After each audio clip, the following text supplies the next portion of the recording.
Damos la bienvenida al arquitecto Fernando Carrión. Él es profesor de la Flaxo, experto en el tema de seguridad. Arquitecto Carrión, bienvenido. Quisiéramos su evaluación, su comentario sobre la situación en materia de seguridad en la que cierra Ecuador este 2024 con algo más de 6.500 homicidios, en todo caso, algo más bajo de lo que fue el año 2023. ¿Cómo ve usted la situación? Buenas tardes, un saludo cordial obviamente a toda la audiencia. Sí, la tendencia que nosotros teníamos desde el 2017 al 2023 era francamente impresionante porque se pasó de alrededor de 6 homicidios por 100.000 habitantes a 47 prácticamente. Es decir, en un lapso de 6 años se multiplicó por 9. Y lo que ha logrado el gobierno en este año que estamos terminando es, no solo que modificar esa tendencia, es decir, que no siga incrementándose en los niveles que estaba, sino que ha habido también una reducción, más o menos de alrededor de unos 16%. Eso significa que hemos bajado de 47 homicidios a alrededor de 40 más o menos. Entonces, en ese sentido, podríamos decir que sí, que ha sido interesante. Algo más de 500 personas asesinadas mensualmente en un país del tamaño de Ecuador sigue siendo demasiado. Ahí hay una cosa adicional, y es que durante el año tuvimos una baja considerable desde enero hasta marzo, es decir, los 3 primeros meses, cuando se hace la declaratoria de conflicto armado interno, es decir, de la guerra. Y ahí, producto de esa acción y producto de una contracción, llamémoslo así, que asumen las propias estructuras criminales, hay una caída importante de la tasa de homicidios. Pero a partir de ese momento viene un incremento importante que tiene dos momentos. Uno hasta el mes de octubre, en que si bien hay un crecimiento, no es un crecimiento tan significativo, pero desde octubre hasta el momento actual el crecimiento es bastante alto y casi se acerca al número de homicidios que se tuvo en el mes de enero. En otras palabras, sí, se cayó, pero si nosotros medimos internamente dentro del año, pues estaríamos llegando a este final de este año, es decir, en diciembre, a tener una cantidad relativamente parecida de homicidios a los que tuvimos en el mes de enero del año pasado. ¿Qué se podría decir sobre esto? Hay quizá un desgaste de los métodos del sistema que está utilizando el gobierno para combatir a la narcodelincuencia. Yo creo que ahí, a ver, si nosotros comparamos lo que se ha hecho en las cárceles con lo que se ha hecho, llamémoslo así, en las calles respecto de homicidios, a mí me parece que es de alguna manera coincidente, porque en el sistema de cárceles lo que tuvimos también es una caída sustancial de los hechos de violencia, los homicidios que ahí se producían. Pero hace aproximadamente un mes ya volvimos a tener una masacre, 17 personas fallecieron. Y hace 15 días, pues un par de granadas, 3 granadas explotaron, hiriendo como a 11 personas. En otras palabras, creo que el resultado de la acción de las Fuerzas Armadas fue interesante, pero ante la falta de fortalecimiento de la institución, en este caso del SNAI, pues la cosa vuelve de alguna manera a lo que ocurría al principio. Y lo mismo pasa en las calles. Lo que señalaba hace un momento, tuvimos una caída muy importante, después un sostenimiento de un crecimiento, y desde octubre, cuando hay la crisis eléctrica, pues vuelve al nivel que originalmente teníamos. ¿Por qué? Porque las instituciones no están funcionando de acuerdo a lo que se establecía. Pongamos los dos ejemplos. En un caso, el SNAI, dentro de las cárceles, pues no se ha hecho prácticamente nada en este año respecto de fortalecimiento, de creación de una nueva institución, de una, no sé, articulación con el Ministerio del Interior, etcétera. Y en el caso de la calle también, y aquí vale la pena poner el ejemplo de lo que significa el 911. El 911, que yo creo que fue una iniciativa bastante interesante, pues se mantiene en las mismas condiciones de las que hace aproximadamente 10 años tenía. Entonces no hay nada de inteligencia artificial, no hay nada del desarrollo tecnológico.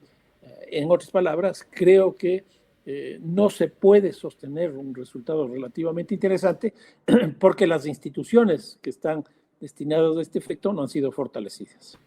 Y hubo una declaración muy preocupante de un alto jefe policial que señalaba o ratificaba de alguna manera de que el crimen ecuatoriano, el crimen de alto nivel, se seguía dirigiendo, orquestándolo desde las cárceles. Pues ahí está, eso es evidente. Y al principio eso se había roto, esa relación del interior con el exterior. ¿Por qué? Porque descubrieron dentro del sistema carcelario la existencia de una cantidad de celulares, la existencia de todos estos sistemas de wifi que habían ahí, cables, etcétera, etcétera, pero da la impresión que se ha vuelto nuevamente a esa condición. Y entonces eso hace que haya una relación muy estrecha, nuevamente, como señaló, entre el adentro y el afuera. Y en lo que se refiere a otro tipo de crímenes más allá de las muertes violentas, que por supuesto es lo peor que puede pasar en un país, pero el resto de crímenes la propia ministra ha aceptado en el sentido de que si bien estos índices por 100.000 habitantes en muertes violentas han bajado, se han incrementado otros delitos como la extorsión y el secuestro. Bueno, ahí hay tres tipos de delitos que han crecido. Uno es todo lo que tiene que ver con la minería ilegal, y aquí hay una incorporación de un sector como es la Amazonía, que tiene una presencia muy fuerte. El caso de la SUAY también. Pero también está el caso de las extorsiones. El año pasado tuvimos más o menos denuncias de 8.900 extorsiones. Este año yo creo que vamos a llegar a superar el doble de eso, es decir, 16.000 algo de denuncias por extorsiones. Eso significa que se ha duplicado. Y el caso de secuestros, pues sigue exactamente igual. En otras palabras, no se puede medir exclusivamente la violencia a partir de una sola variable, como es el caso de homicidios, que sin duda es la más significativa por los impactos que tiene, pero también tenemos las otras cosas. Por ejemplo, en el caso de extorsiones, quizás una de las cuestiones más complicadas por el impacto social que eso genera son las vacunas. Y las vacunas no es otra cosa más que la venta de seguridad, sino que ahora ya no se vende la seguridad desde la perspectiva del Estado, sino desde las estructuras criminales. Los barrios, por ejemplo, nosotros tenemos dos formas de construir ahí seguridad. La una es a través de la organización formal, incluso con empresas privadas, y que se pagan ahí los derechos de condominio. Entonces, en un barrio tal, el condominio son 50, 100, $200, lo que sea, de forma mensual. Pero eso mismo ocurre por el lado de las vacunas. También se vende la seguridad desde esa perspectiva. Y entonces, aquí, el Estado, ¿dónde está? Porque la seguridad hoy día no se brinda en los barrios desde la perspectiva del Estado, sino desde la perspectiva privada o desde la perspectiva criminal.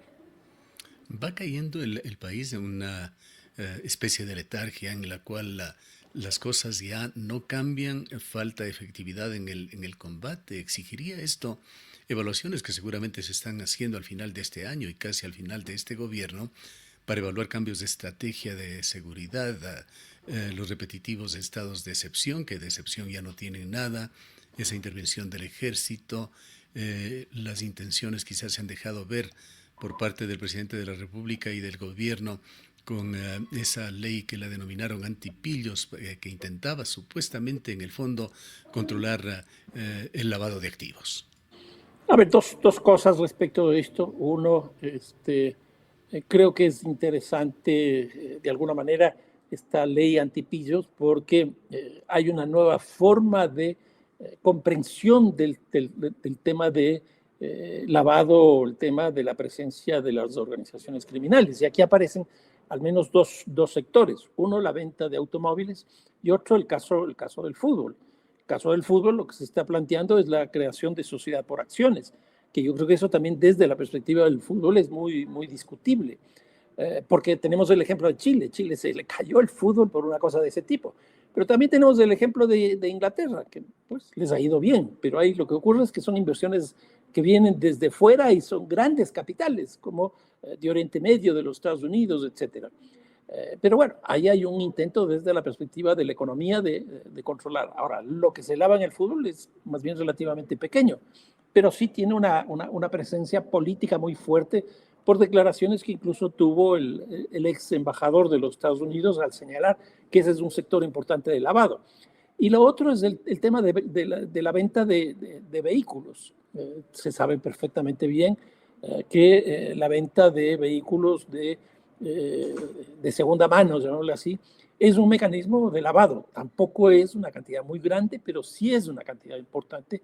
Y entonces, en esta perspectiva, por la vía del impuesto al lavado, es decir, el impuesto a una cosa ilegal, pues se buscaría controlar. Lo que tenemos aquí son dos formas distintas, que ya no es policía ni fuerzas armadas, sino más bien desde la perspectiva de la economía. Y esto va justamente en la primera parte de la pregunta sobre el tema de los estados de excepción, que ya no son nada excepcionales. En este año hemos tenido 10 meses de vivir bajo estados de excepción. Y los resultados me parece, como veíamos hace un momento, que están mostrando algunas limitaciones. ¿Qué se puede decir sobre el fracaso del gobierno en el tema de extradiciones o de capturar a prófugos? Este es el caso tan visible de Fito y la fuga de delincuentes de cuello blanco que además actúan con total impunidad y descaro desde el exterior. Sí, bueno, el gran problema de la violencia que ha tenido el presidente Noboa y este año todo el país fue producto de que dos grandes delincuentes que provenían de dos estructuras criminales, las más poderosas, la una del caso de los choneros y la otra de los lobos, se escaparon. ¿Y por qué se escaparon? Se escaparon porque estas estructuras criminales tienen inteligencia. El gobierno quería hacer reubicaciones dentro de las cárceles y eso les iba a afectar. Entonces decidieron huirse y se huyeron. Bueno, el uno fue tomado preso, se escapó de la cárcel de Riobamba, fue tomado preso un par de meses, 3 meses, cuando más, y el otro Fito todavía está libre. Bueno, estos días han habido algunos intentos de buscarle, sobre todo en las propiedades que él tiene, pero no ha habido nada para retirarle esas propiedades por la forma en que fueron adquiridas. Entonces, aquí también veo algo de inconsistencia. Yo supongo que Fito finalmente caerá porque es difícil estar en esa lógica de escaparse en una situación donde los recursos del Estado están muy fuertemente dirigidos en esa perspectiva. ¿A qué obedece en su criterio esa especie de focalización del delito que existe? En Cuenca, ventajosamente, y gracias a Dios, vivimos en un estado de mayor tranquilidad, una especie de burbuja con respecto a esa enorme violencia y tragedia que vive el Ecuador. No es que no hay violencia, pero los niveles en realidad son mucho más bajos. En cambio, esa focalización se la percibe en ciudades como Durán, en las provincias de alta criminalidad, Manabí, Esmeraldas y El Oro. Bueno, aquí el presidente el 24 de mayo nos dijo a todo el Ecuador que entraba el país en una segunda fase del Plan Fénix, que por cierto nunca lo hemos conocido. Y esa segunda fase del Plan Fénix era justamente la focalización. ¿En qué consistió? Básicamente que ya no eran los estados de excepción en todas las provincias del país, sino básicamente en 6 provincias del Ecuador y 2 cantones. Y ahí se ha focalizado. Ahora, ¿qué es lo que estamos viendo? Los resultados no son del todo buenos. El caso de Durán ya aparece como la ciudad más violenta del mundo. Y ahí hay nuevamente un problema de institucionalidad, porque la municipalidad tiene problemas, han sido asesinados concejales, directores de departamentos, gente de los bomberos, del área de tránsito, etcétera, y la cosa sigue ahí presente. El caso de Manta probablemente ha bajado un poco, pero tampoco es que ya Manta está lista. Ahora, aquí lo que tenemos es que hay las 3 regiones del país están en una condición de violencia importante. ¿Por qué? Porque la costa sigue siendo la zona de exportación de narcóticos, principalmente de cocaína, por el corredor principal que es el Pacífico. Y entonces hay las provincias donde incluso hay los puertos más importantes como Esmeraldas, Manta, Guayas y los ríos, pues tienen las tasas más altas de violencia. Pero en este último tiempo, yo diría 2, 3 años, pues apareció también la cuenca del río Amazonas, Y las provincias de la Amazonía están teniendo un crecimiento bastante significativo de las tasas de homicidio, porque hoy día la droga sale por el Amazonas hacia el Brasil. Brasil es el segundo país de consumo de cocaína del mundo, primero de crack del mundo, y además es un país de tránsito, a diferencia de los Estados Unidos, que solo es un país de consumo, no es de tránsito. El caso de Brasil tiene esa doble condición. Eso ha hecho que se reposicione la Amazonía, más lo que hablamos hace un momento, la minería ilegal. Y el caso de la sierra, aquí tenemos dos cosas. Uno, de alguna manera, por ejemplo, el caso de Quito también es un país, es una ciudad que tiene un puerto por el aeropuerto y por ahí también está saliendo droga y por eso es que Quito tiene un crecimiento también relativamente importante, no tanto como las ciudades de la costa. Pero hay una cuestión a lo largo de toda la sierra. El nivel de consumo ha subido mucho y entonces eso hace también que en unos casos los homicidios suban. El caso de Quito se duplicó este año y el otro es que aparezca con mucha fuerza lo que es la vacuna, lo que es la extorsión. Y la extorsión está lleno toda la sierra ecuatoriana. Tras estos larguísimos días de feriado que se avecinan, estaremos ya en plena campaña electoral. ¿Qué tanta importancia se mantendrá en cuanto a la agenda para los políticos ecuatorianos, para quienes buscan sobre todo las posiciones como presidente, vicepresidente de la República, este tema, la agenda de la seguridad? A ver, yo creo que aquí hay dos cosas que son importantes. Por un lado, las encuestas de opinión pública nos están planteando que la principal demanda que tiene la población ecuatoriana es el tema de seguridad. Y entonces, todos los candidatos a todas las dignidades, pues nos van planteando salidas frente a esto. Pero aquí el gran problema es que se entra dentro de la lógica del populismo penal. ¿Por qué? Porque se trata de responder a las demandas de la población. Y la demanda de la población no es otra cosa más que diente por diente, ojo por ojo, porque es la principal víctima. Y entonces, desde esa perspectiva, es difícil poder responder a los tipos de violencia que existen, porque lo que se trata aquí básicamente es de responder a las demandas de la población para obtener los votos suficientes. Entonces, me parece que ahí hay un problema. Y la segunda cosa que a mí me preocupa mucho es que probablemente vamos a elegir en esta ocasión, sobre todo desde la perspectiva de las provincias, vamos a elegir candidatos que provienen de las estructuras criminales que estamos hablando. Ya hemos tenido nosotros expresiones en la Asamblea de personajes provenientes de estas organizaciones que tienen su presencia muy clara. Y a mí me parece que eso va a seguir profundizándose porque eso es lo que se está viendo en las últimas elecciones que tuvimos en México, en Colombia, en Brasil, en Chile, etcétera. Y nosotros no somos la excepción, más bien dentro de esos 4 países del Ecuador, de los países más complejos. Entonces yo creo que aquí también políticamente va a haber una representación de estas estructuras criminales en la Asamblea.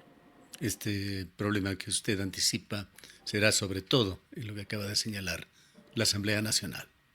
Sí, exactamente. Y entonces las provincias que hemos estado hablando, que tienen mayor presencia de este tipo de violencia, van a representarse, me parece, en la Asamblea.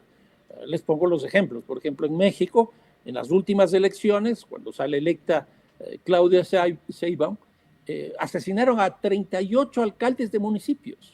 Una cosa impresionante. En Colombia, 24 alcaldes de municipios. Claro, aquí hay una diferencia. México tiene 2.460 municipios, Colombia tiene 1.120 municipios. Pero nosotros en las últimas elecciones municipales también perdimos 3 candidatos a la alcaldía, pero con una diferencia. Nosotros tenemos 221 municipios, es decir, 10 veces menos que México. Si nosotros multiplicamos los 3 que tenemos por 10, la cantidad de alcaldes asesinados terminan siendo, de candidatos a alcaldes, terminan siendo más o menos igual que los mexicanos y más o menos igual que los colombianos. Pero nosotros no nos estamos dando cuenta de esto. Gustavo, ¿qué es lo que hemos tenido en este tiempo? Hemos asesinado a 5 alcaldes en funciones. Hemos asesinado a 7 altos funcionarios del SNAI, directores de cárceles. Y hemos asesinado como a 12 fiscales. Es decir, ahora ya tenemos un conflicto, una guerra que no es solo entre estructuras criminales, sino de estas estructuras criminales con el Estado. Una pregunta final. ¿Ha pasado Ecuador de alguna manera un punto de no retorno en esto de la violencia, de la narcodelincuencia, o podemos soñar todavía otra vez en un país que se parezca un poco al Ecuador de antaño? A mí me parece que hemos entrado en una lógica de una violencia endémica, de un narcotráfico endémico. Y eso ya es complicado. Y yo creo que aquí hay una cosa adicional. Yo creo que en general América Latina está en una situación de ese tipo. Los ejemplos que acabo de poner de Brasil, de Colombia, de Chile, que era un país que tenía una tasa bajísima de homicidios, y de México, pues nos muestran una situación de este tipo. Por ejemplo, la cocaína se produce principalmente en 3 países: Colombia, Perú, Bolivia. Pero por todos los países de América Latina transita. En unos casos hacia el norte de los Estados Unidos y en otros casos hacia el oriente por Brasil o hacia el sur por Chile y Argentina. Pero no solo eso, en todos los países de América Latina se lava, y una de las cosas más complicadas es que en toda América Latina se consume cocaína. Nosotros no consumíamos cocaína hace 5 o 6 años. Toda América Latina consume. Más o menos estamos consumiendo un 23-24% de lo que se produce. Eso hace que este sea un problema no solo ecuatoriano, sino un problema de América Latina. Si no se tiene una política internacional, si no se tiene una política de integración, pues esta cosa va a seguir caminando así. Bien, queremos agradecerle mucho por habernos atendido. No, muchísimas gracias. Declaraciones del arquitecto Fernando Carrión, profesor de la Flaxo, experto en seguridad.